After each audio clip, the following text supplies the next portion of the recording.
ನಂದಿ ಟಿವಿಗೆ ಸ್ವಾಗತ. ನಾನು ನಿಮ್ಮ ಲಕ್ಷ್ಮೀ ಶ್ರೀನಿವಾಸ್.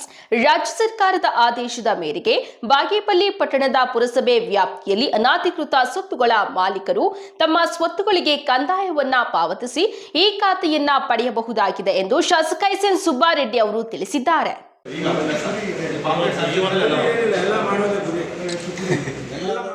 ಈ ಖಾತೆ ಅಭಿಯಾನ ಸದ್ಬಳಕೆ ಮಾಡಿಕೊಳ್ಳಿ. ಶಾಸಕ ಎಸ್.ಎನ್. ಸುಬ್ಬಾರೆಡ್ಡಿ.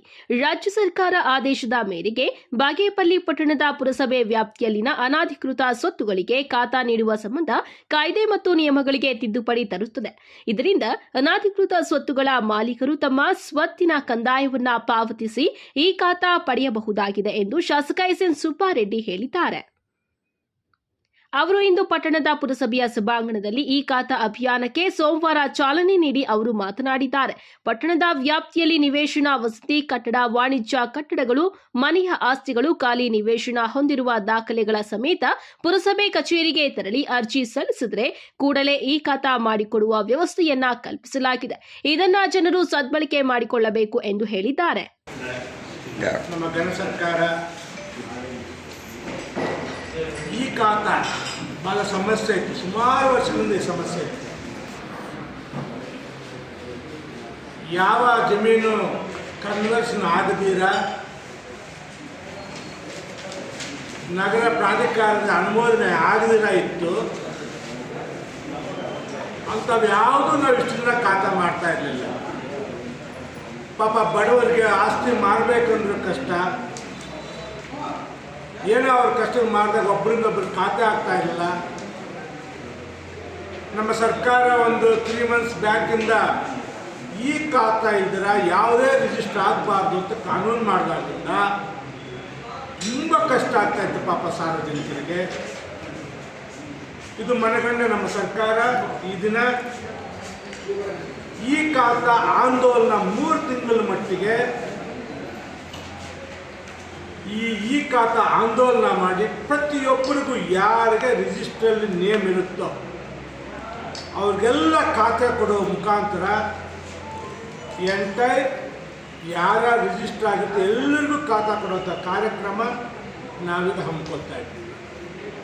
ಇದರ ಅಂಗವಾಗಿ ಮಾರ್ಚ್ 2ನೇ ತಾರೀಕು ಇಲ್ಲೇ ನಮ್ಮ ಪುರಸಭೆ ಪಕ್ಕದಲ್ಲಿ ಖಾಲಿ ಜಾಗದಲ್ಲಿ ಒಂದು ಆಂದೋಲನ ನಾವು ಮಾಡ್ತಾ ಇದ್ದೀವಿ. ನಾನು ಇರ್ತೀನಿ, ನಮ್ಮ ಅಧ್ಯಕ್ಷರು, ಉಪಾಧ್ಯಕ್ಷರು, ಎಲ್ಲ ಸದಸ್ಯರು ಇರ್ತೀವಿ. ಪುರಸಭೆ ಮುಖ್ಯ ಅಧಿಕಾರಿ ಎಂ ಶ್ರೀನಿವಾಸ್ ಮಾತನಾಡಿ, ಸ್ವತ್ತಿನ ಮಾಲೀಕರು ಪುರಸಭೆಗೆ ಭೇಟಿ ನೀಡಿ ಸ್ವತ್ತಿನ ಮಾಲೀಕತ್ವದ ದಾಖಲೆಗಳಾದ ನೋಂದಾಯಿತ ಪತ್ರಗಳು, ಚಾಲ್ತಿ ಸಾಲಿನವರೆಗೆ ಕಂದಾಯ ಪಾವತಿ ರಶೀದಿ, ಋಣಭಾರ ಪ್ರಮಾಣ ಪತ್ರ ಹಾಗೂ ಮಾಲೀಕರ ಫೋಟೋ, ಆಧಾರ್ ಕಾರ್ಡ್ ಸಲ್ಲಿಸಿ ಈ ಖಾತಾ ಪಡೆಯಬಹುದಾಗಿದೆ ಎಂದು ಹೇಳಿದ್ದಾರೆ. ಈ ಸಂದರ್ಭದಲ್ಲಿ ಪುರಸಭೆ ಅಧ್ಯಕ್ಷ ಎ ಶ್ರೀನಿವಾಸ್, ಉಪಾಧ್ಯಕ್ಷ ಸುಜಾತಾ ನರಸಿಂಹನಾಯ್ಡು, ಪುರಸಭೆ ಸದಸ್ಯರಾದ ಎ ನಂಜುಂಡಪ್ಪ, ಜಬಿ ಉಲ್ಲಾ, ಸರೋಜಾ, ರೇಷ್ಮಾ ಬಾಬು, ಸುನೀತಾ, ಪದ್ಮಾ, ಮಲ್ಲೇಶ್, ಸುಶೀಲಮ್ಮ, ಕರವೇ, ಹರೀಶ್, ಸಿಬ್ಬಂದಿಗಳಾದ ಅತಾ ಉಲ್ಲಾ, ಕೃಷ್ಣಪ್ಪ ಇತರರು ಇದ್ರು.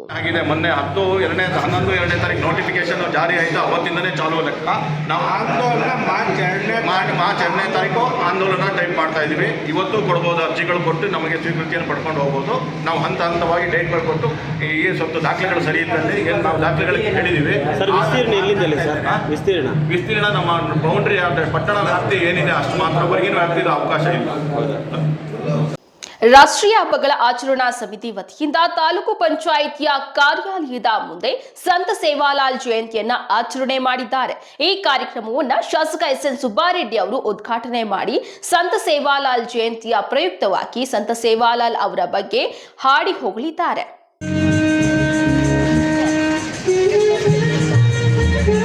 ಸಂತ ಸೇವಾಲಾಲ್ ಜಯಂತಿ ಆಚರಣೆ ಶಾಸಕ ಎಸ್.ಎನ್. ಸುಬ್ಬಾರೆಡ್ಡಿ ಭಾಗಿ ಸಮುದಾಯದ ಅಭಿವೃದ್ಧಿಗೆ ಶಿಕ್ಷಣ ಅವಶ್ಯಕ. ಅವರು ರಾಷ್ಟ್ರೀಯ ಹಬ್ಬಗಳ ಆಚರಣೆ ಸಮಿತಿ ವತಿಯಿಂದ ತಾಲೂಕು ಪಂಚಾಯಿತಿ ಕಾರ್ಯಾಲಯದ ಮುಂದೆ ಆಯೋಜಿಸಿದ್ದ ಸಂತ ಸೇವಾಲಾಲ್ ಜಯಂತಿ ಕಾರ್ಯಕ್ರಮವನ್ನು ದೀಪ ಬೆಳಗಿಸುವ ಮೂಲಕ ಉದ್ಘಾಟಿಸಿ ಅವರು ಮಾತನಾಡಿ, ಲಂಬಾಣಿ ಭಾಷೆ, ಸಂಸ್ಕೃತಿ, ಆಚಾರ ವಿಚಾರ, ಉಡುಗೆ ತೊಡುಗೆ ವೈಶಿಷ್ಟ್ಯತೆಯಿಂದ ಕೂಡಿದೆ. ಸಮಾಜದ ಮುಖ್ಯವಾಹಿನಿಯಿಂದ ಬಂಜಾರ ಸಮಾಜವು ಇನ್ನೂ ಸಹ ದೂರವಿದ್ದು ಇತ್ತೀಚಿನ ದಿನಗಳಲ್ಲಿ ಸಮಾಜದಲ್ಲಿ ಪ್ರಮುಖ ಪಾತ್ರ ವಹಿಸುತ್ತಿದೆ ಎಂದು ಹೇಳಿದ್ದಾರೆ. ಈ ಕಾರ್ಯಕ್ರಮದಲ್ಲಿ ಭಾಗಿಯಾಗಿರುವಂತಹ ಪುರಸಭೆ ಅಧ್ಯಕ್ಷರೇ, ಚೀನಾ ಅವರೇ, ಶಂಕರೆಡ್ಡಿ ಅವರೇ, ನಂಜುಂಡ ಅವರೇ, ಅಡ್ವೊಕೇಟ್ ಅನಂತ್ ನಾಯಕ್ ಅವರೇ, ಮಂಜುನಾಥ್ ರೆಡ್ಡಿ ಅವರೇ, ನರಸಿಂಹಪ್ಪನವರೇ, ಶ್ರೀನಾಥ್ಗೆಲ್ಲ ವೇದಿಕೆ ಮೇಲಿರುವಂಥ ಹಿರಿಯರೇ, ಈಗಾಗಲೇ ನನ್ನ ಆತ್ಮೀಯರೇ, ಮಾಧ್ಯಮ ಮಿತ್ರರೇ, ಇಲ್ಲಿಗಪ್ಪ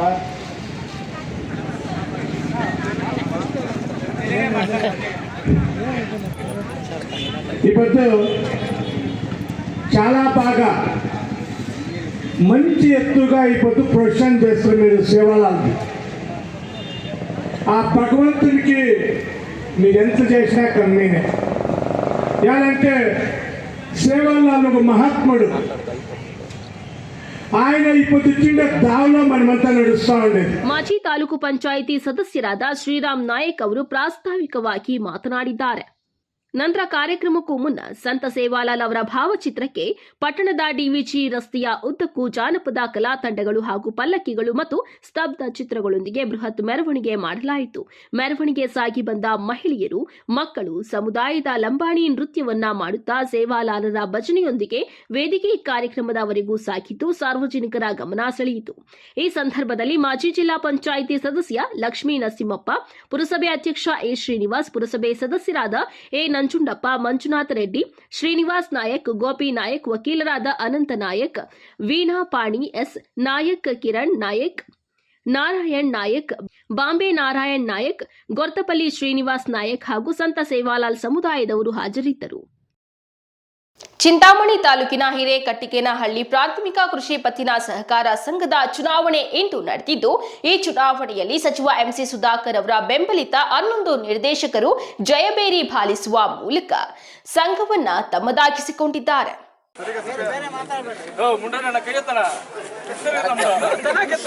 ಚಿಂತಾಮಣಿ ತಾಲೂಕಿನ ಹಿರೇಕಟ್ಟಿಗೇನಹಳ್ಳಿ ಪ್ರಾಥಮಿಕ ಕೃಷಿ ಪತ್ತಿನ ಸಹಕಾರ ಸಂಘದ ಚುನಾವಣೆ 12 ನಿರ್ದೇಶಕರುಗಳ ಸ್ಥಾನಗಳ ಪೈಕಿ ಪರಿಶಿಷ್ಟ ಪಂಗಡದ ಮಹಿಳಾ ಅಭ್ಯರ್ಥಿ ರೂಪಾ ಅವಿರೋಧವಾಗಿ ಆಯ್ಕೆಯಾಗಿದ್ದು, ಉಳಿದ 11 ನಿರ್ದೇಶಕರ ಸ್ಥಾನಗಳ ಸಾಮಾನ್ಯ 6, ಮಹಿಳೆ 2, ಬಿಸಿಎಂ 2, ಪರಿಶಿಷ್ಟ ಜಾತಿ 1 ಸ್ಥಾನಗಳಿಗೆ ನಡೆದ ಚುನಾವಣೆಯಲ್ಲಿ ಕಾಂಗ್ರೆಸ್ ಮತ್ತು ಬಿಜೆಪಿ ಜೆಡಿಎಸ್ ಬೆಂಬಲಿತ 22 ಮಂದಿ ಅಭ್ಯರ್ಥಿಗಳು ಸ್ಪರ್ಧಿಸಿದ್ದು, ನೂತನ ಪ್ರಾಥಮಿಕ ಕೃಷಿ ಪತ್ತಿನ ಸಹಕಾರ ಸಂಘದ ಚುನಾವಣೆಯಲ್ಲಿ ಕಾಂಗ್ರೆಸ್ ಹಾಗೂ ಬಿಜೆಪಿ ಜೆಡಿಎಸ್ ಮೈತ್ರಿ ಬೆಂಬಲಿಗರ ನಡುವೆ ಜಿದ್ದಾಜಿದ್ದಿನ ಚುನಾವಣೆ ನಡೆದಿದ್ದು, ಚುನಾವಣೆಯಲ್ಲಿ ಸಾಮಾನ್ಯ ನಿರ್ದೇಶಕರುಗಳ ಸ್ಥಾನದಲ್ಲಿ R B Ashwath Gowda 486, P Manjunath, P Jagannath 474, M Muniyappa 470, Sonnappa 465, M Narasimhaiah 461, G S Ramesh Reddy 451, ಹಿಂದುಳಿದ ವರ್ಗದ ನಿರ್ದೇಶಕರಾಗಿ ಬಿಸಿ ಕೃಷ್ಣಮೂರ್ತಿ 461, ಮಹಿಳಾ ಮೀಸಲು ಸ್ಥಾನದ ಅಭ್ಯರ್ಥಿಗಳಾಗಿ ಯಶೋದಮ್ಮ 467 ಮತ್ತು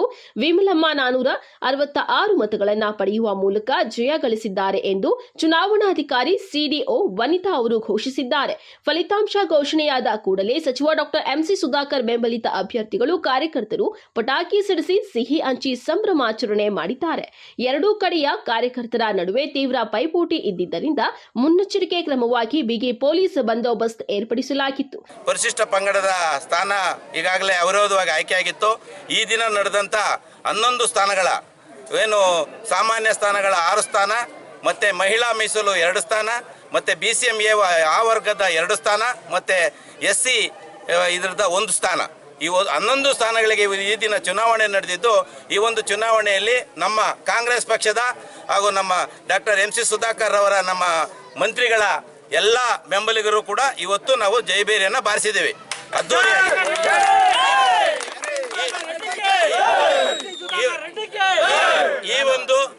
ಈ ಒಂದು ಜಯವನ್ನ ಪ್ರಪ್ರಥಮ ಬಾರಿಗೆ ನಮ್ಮ ನಾಯಕರಾದಂತ ಡಾಕ್ಟರ್ ಎಂಸಿ ಸುಧಾಕರ್ ಅವರಿಗೆ ಸಲ್ಲಬೇಕಂತೇಳಿ ನಾನು. ವರದಿ ಗಿರೀಶ್, ನಂದಿ ಟಿವಿ, ಚಿಂತಾಮಣಿ. ಆರೋಗ್ಯ ರಕ್ಷಾ ಸಮಿತಿಯ ಸಭೆಯಲ್ಲಿ ವಿವಿಧ ವಿಷಯಗಳ ಬಗ್ಗೆ ಚರ್ಚೆ. ಸಭೆಯಲ್ಲಿ ಆಸ್ಪತ್ರೆಯ ಅಭಿವೃದ್ಧಿ ಕುರಿತು ವಿವಿಧ ರೀತಿಯ ಚರ್ಚೆಗಳನ್ನು ಅಧ್ಯಕ್ಷರು ಹಾಗೂ ಸದಸ್ಯರು ವೈದ್ಯಾಧಿಕಾರಿಗಳೊಂದಿಗೆ ಚರ್ಚಿಸಿದ್ದಾರೆ. ಆಸ್ಪತ್ರೆಯ ಕಾರ್ಯವೈಖರಿ, ಚಿಕಿತ್ಸೆ ಎಲ್ಲವನ್ನ ತಿಳಿದು ಬಡಜನರಿಗೆ ಸರ್ಕಾರಿ ಆಸ್ಪತ್ರೆಯಲ್ಲಿ ಚಿಕಿತ್ಸೆ ಪಡೆಯುವ ಬಗ್ಗೆ ಜಾಗೃತಿ ಮೂಡಿಸಿ ಇಲ್ಲಿ ಸಿಗುವ ಚಿಕಿತ್ಸಾ ಸೌಲಭ್ಯ ಸಾರ್ವಜನಿಕರಿಗೆ ದೊರೆಯುವಂತೆ ಮಾಡಬೇಕು ಎಂದು ಅಧ್ಯಕ್ಷರಾದ ಅನ್ಸರ್ ಖಾನ್ ಅವರು ಮನವಿ ಮಾಡಿದ್ದಾರೆ.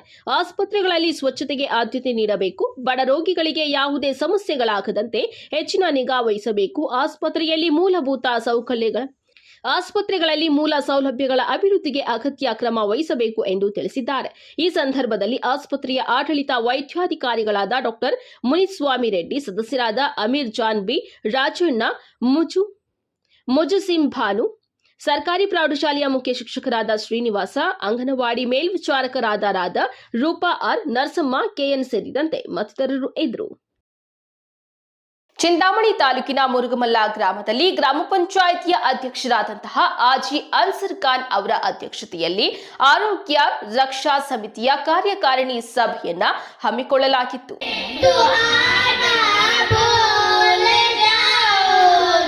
ಮದ್ರಸಾ ಉಸ್ಮಾನಿಯಾ ವಾರ್ಷಿಕೋತ್ಸವ ಸಮಾರಂಭ. ಚಿಂತಾಮಣಿ ತಾಲೂಕಿನ ಕರಿಯಪಲ್ಲಿ ಗ್ರಾಮದ ಮಸೀದಿ ಉಸ್ಮಾನಿಯಾದಲ್ಲಿ ನಡೆಯುವ ಅರೇಬಿ ಮದ್ರಸಾ ವಾರ್ಷಿಕೋತ್ಸವ ಸಮಾರಂಭವನ್ನು ಇಂದು ಸಂಭ್ರಮ ಸಡಗರದಿಂದ ಆಚರಿಸಲಾಯಿತು.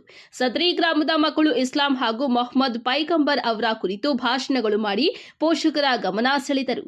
ಭಾಷಣದಲ್ಲಿ ಮೊದಲನೇ ಸ್ಥಾನ, ಎರಡನೇ ಸ್ಥಾನ ಹಾಗೂ ಮೂರನೇ ಸ್ಥಾನ ಪಡೆದ ಮಕ್ಕಳಿಗೆ ಬಹುಮಾನಗಳನ್ನು ವಿತರಿಸಲಾಯಿತು. ಈ ಸಮಾರಂಭದಲ್ಲಿ ಧರ್ಮಗುರುಗಳಾದ ಹಫೀಜ್ ರೆಹಮತುಲ್ಲಾ ಅವರು ಮಾತನಾಡಿ, ಪ್ರತಿಯೊಬ್ಬ ತಂದೆ ತಾಯಿ ತಮ್ಮ ಮಕ್ಕಳನ್ನ ಕುರಾನ್ ಓದಿಸಿ ಹಾಗೂ ಅದರಲ್ಲಿ ನೀಡಿರುವ ಸಂದೇಶವನ್ನ ಪಾಲಿಸಿ ಒಳ್ಳೆಯ ಜೀವನವನ್ನ ನಡೆಸಿ, ಪುಟಾಣಿ ಮಕ್ಕಳು ಮೊಬೈಲ್ ಚಟದಲ್ಲಿ ಬಿದ್ದು ತಪ್ಪು ದಾರಿಗಳನ್ನ ಹಿಡಿಯುತ್ತಿದ್ದಾರೆ. ಮಕ್ಕಳಿಗೆ ಮೊಬೈಲ್ ಕೊಡುವುದನ್ನು ಪೋಷಕರು ನಿಷೇಧಿಸಬೇಕು ಎಂದು ಹೇಳಿದ್ದಾರೆ. ಈ ಸಂದರ್ಭದಲ್ಲಿ ಮಸೀದಿಯ ಅಧ್ಯಕ್ಷರಾದ ಬಶೀರ್ ಸಾಬ್, ಕಾರ್ಯದರ್ಶಿ ಮಾಲಿಕ್ ಪಾಷಾ, ಉಪಾಧ್ಯಕ್ಷರಾದ ಹಸೈನ್ ಮುಫ್ತಾಕ್, ಮುಜೀಬ್ ಪಾಷಾ, ಹಸನ್ ಸಾಬ್, ಆಸಿಫ್ ಜಬಿ ಉಲ್ಲಾ, ಶಂಶೀರ್, ಅಬ್ಜದ್ ಪಾಷಾ, ನೌಶಾದ್, ಧರ್ಮಗುರುಗಳಾದ ಮೌಲಾನಾ ಉಮಾರ್ ಫಾರೂಕ್, ಎಚ್ ಮುಜೀಬ್ ಖಾನ್ ಸೇರಿದಂತೆ ಪೋಷಕರು ಹಾಗೂ ಸ್ಥಳೀಯರು ಭಾಗವಹಿಸಿದ್ರು. ಇದಾಗಿತ್ತು ಇವತ್ತಿನ ವಿಶೇಷ. ಸ್ಥಳೀಯ ಸುದ್ದಿಗಳಿಗಾಗಿ ನೋಡ್ತಾ ಇರಿ ನಂದಿ ಟಿವಿ.